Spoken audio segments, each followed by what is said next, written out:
В советское время было крылатым выражение «час волка». Мало кому из нынешней молодежи известно, что означает это выражение. Между тем, так обозначали 11 часов утра, когда начиналась продажа спиртного по всей территории Советского Союза. Происхождение фразеологизма забавно. Он родился в Москве и обязан своим появлением театру кукол Сергея Образцова. Это здание украшают часы с фигурками животных вместо цифр. Фигурка волка как раз и заменяет цифру 11. Ушла эпоха, ушло ограничение на продажу крепких напитков, постепенно забылось и выражение. Впрочем, не исключено, что крылатое выражение может возродиться и возродиться в Чеченской Республике, хотя и в несколько иной форме. Час волка в нашей республике начинается с 8 утра и длится до 10.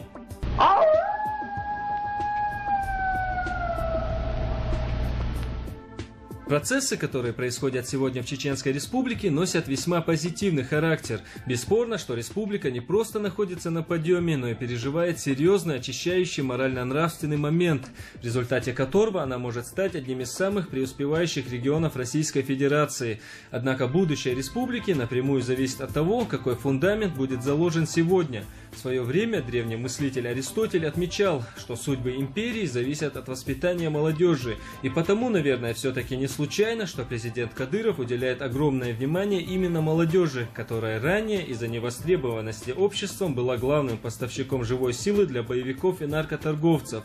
И, наверное, именно поэтому борьба с алкоголизмом и наркозависимостью так же актуальна, как и борьба с незаконными вооруженными формированиями. Мы нарушителей будем наказывать в административном порядке, значит, будут на них составляться материалы, если они раньше 8 или позже 10 часов, если будут, значит, нарушать требования указа президента Чеченской Республики ежедневно и еженедельно, и ночью, значит, и днем.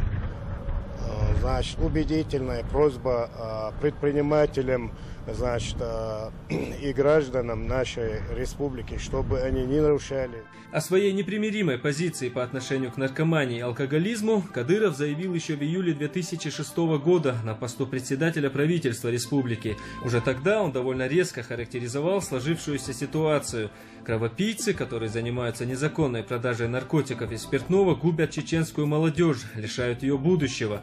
Они руководствуются только одним правилом – как бы потуже набить свой кошелек и не задумываться над тем, что таким образом уничтожают целое поколение, говорил тогда Рамзан Кадыров. Однако и сегодня борьбу за нравственное оздоровление общества Кадыров считает одной из главных задач на президентском посту.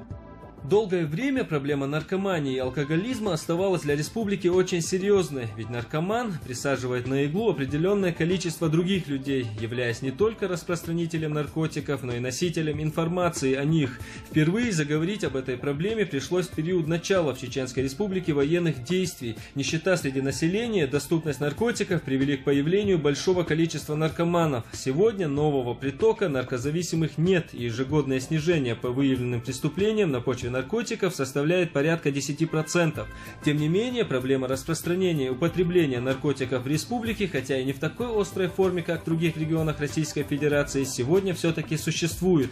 На сегодняшний день в республиканском наркологическом диспансере на учете состоит всего 2000 человек с наркологической зависимостью при общем населении республики в 1 миллион 240 тысяч человек.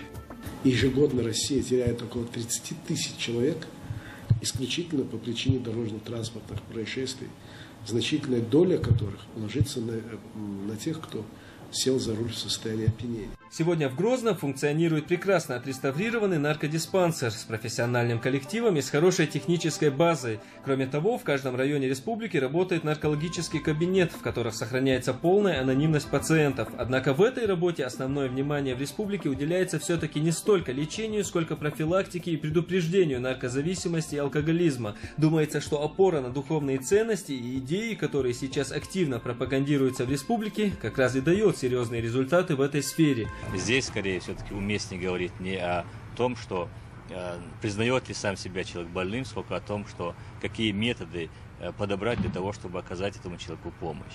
Надо сказать, что алкоголизм вообще многогранная проблема. И в ее формировании принимают участие биологические, психические, социальные факторы. Но если говорить о психических факторах, то, конечно, имеет очень большое влияние, поскольку с самого начала употребления алкоголя вообще в основе систематической алкоголизации лежат какие-то психологические проблемы личности. Вопросам возрождения духовно-нравственных ценностей в республике уделяется особое внимание. В этом плане практически в каждом районе с подрастающим поколением проводится активная идеологическая работа. Это лекции, конференции, семинары и всевозможные молодежные акции. Большую роль в республике с наркотиками проводит и республиканский муфтият. Работа велась и ведется как с учетом местного менталитета, так и европейского опыта. Так, в марте 2007 года в Гудермесе открылась типография «Путь» имени Ахмада Кадырова.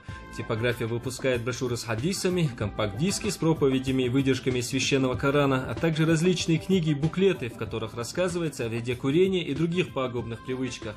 Местным государственным телеканалам и печатным изданиям также рекомендовано усилить работу по этой проблематике. Вообще в этой работе используется весь спектр средств профилактики и противодействия наркомании и алкоголизму. Но нет у нас ни в обычаях, ни в традициях, ни застолья, ничего, которое могло быть сопряжено с необходимостью употреблять спиртные напитки. С другой стороны, закон не запрещает употребление алкоголя. И мы, медики, в первую очередь, и педагоги, и врачи, должны разъяснять людям пагубность употребления даже малых доз спиртных напитков. А то, что касается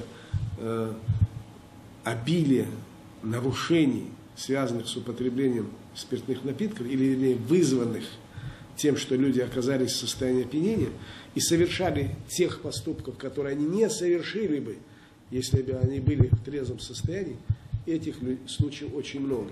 Тем не менее, республиканские власти пришли к выводу, что профилактическую работу нужно вести не столько руками наркополицейских и старшего поколения, сколько руками самой молодежи. Комитет по делам молодежи занимается профилактикой в виде городских и республиканских акций. Это и игровые тренинги, и информационные палатки, круглые столы и не только. Иначе говоря, маховик запущен и работает, а значит, час волка пробил. Я вам скажу так, что религия здесь может иметь существенное, очень большое значение. Возвращение к религиозным корням, возвращение к Аллаху и понимание того, что очень многое в поведении человека зависит от его душевного состояния, как раз и способствует тому, что человек осознанно относится к своим проблемам и пытается из них избавиться. И в нашем случае мы здесь пытаемся использовать такие методы вовлечения или возвращения наших больных к своим религиозным корням. Мы возим наших больных на пятничные молитвы мечети и сами вместе с ними ездим. Таким образом, мы используем эти методы тоже. Хотя, конечно, здесь очень много зависит от установки самих больных. По поводу часа волка и строгих запретительных мер все-таки отметим, мы по-прежнему находимся в плену у идеалистических представлений о пропаганде, пытаясь сделать ее усредненной, работающей на все категории людей одновременно. В этой войне нужно переходить не только на профессиональный уровень. В борьбе с наркоманией и алкоголизмом приемлемы только крайне жесткие меры противодействия, потому что те, кто занимается распространением наркотиков, и те, кто их употребляет, уже прошли порог чувствительности. В борьбе с распространением наркотиков очень часто говорится о политической воле, о необходимости тех или иных мер, однако по всей стране, только в Чеченской Республике можно в этом смысле реально почувствовать, что такое политическая воля. Сегодня Чеченская Республика – единственный российский регион, в котором введены не только строгие, но и жесткие правила игры на этом поле. Вспомним все тот же час волка. Это превентивные методы чеченского руководства, а точнее Рамзана Кадырова. Говорят, что главный источник угрозы для России – это террористы. Мы сумели договориться с сепаратистами, мы вывели их из леса, они служат в наших частях, служат России. Но с наркоманом нельзя договориться, с алкоголиком нельзя договориться, с проституткой нельзя договориться. Вот беда России, заявил в интервью газете «Завтра» президент Чечни Рамзан Кадыров. Нравственность перестала быть ценностью, а ценностью стал разврат. Развратные страны и народы не выживают, приводит слова чеченского президента газета «Завтра». По мнению чеченского лидера, если ситуация не изменится, то Россия станет самой слабой страной, и если вовремя не начать борьбу с наркоманией, алкоголизмом, распутством, то мы ее просто проиграем. Но вполне возможно, что методику Чеченской Республики поддержат и другие субъекты нашей необъятной и разношерстной страны. Так, уже в конце 2007 года глава комиссии Общественной палаты Российской Федерации по вопросам толерантности и свободы совести, директор Института этнологии и антропологии Российской академии наук Валерий Тишков призвал шире использовать исламские принципы негативного отношения к спиртному. В профилактике алкоголизма и наркомании нам нужно задействовать весь потенциал исламских традиций, в частности по отторжению и резкому осуждению употребления алкоголя, заявил тогда Тишков. Его поддержка и судья-богослов из Казани Рустам Зиннуров. Подхвативший эту тему глава МВД России Рашид Нургалиев добавил черной краски. Потребление алкоголя в России на душу населения в 2 раза превышает предельный уровень, признанный критически опасным для здоровья нации. Число больных алкоголизмом сегодня составляет несколько миллионов человек. Министр предложил принять закон о принудительном лечении от алкоголизма, а донской губернатор разработать научно обоснованную концепцию государственной антиалкогольной политики. Вот буквально и на прошлой неделе инициатива Кадырова с принятием неотложных мер в решении проблемы алкоголизма и наркомании неожиданно получила поддержку в официальных московских кругах. Так, первый вице-спикер Совета Федерации Александр Торшин выступил с заявлением о том, что, по его данным, от алкоголя в России ежегодно погибает от 500 000 до 700 000 человек. Эта статистика является достаточным основанием для применения мер неординарного характера. Мы подошли слишком близко к черте невозврата, отметил Торшин и подчеркнул, что необходимо учитывать уже имеющийся опыт противодействия этой проблеме в субъектах Федерации, в частности в Чеченской Республике. Он подчеркнул, что уверен, что подобной программе необходимо придать статус федерального закона и необходимо посвятить ей одно из заседаний Совета законодателей. Лед тронулся, а значит на смену игровым автоматам, одноруких бандитов, которых вслед за Кадыровым прихлопнули и в регионах, в субъекты придет час волка, который уже, кстати, начинает приобретать отчетливые формы. Задумался ли ты, для чего пришел в этот мир и с какой целью? Тебе дан разум, чтобы ты мог различать добро и зло. Тебе дан выбор, или ты подаешься своей слабости и каждый день наблюдаешь, как убиваешь в себе все человеческое, в итоге и себя самого.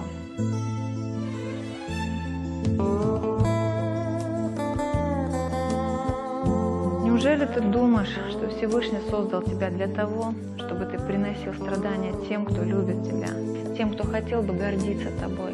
Если ты слышишь нас, услышь это сердцем.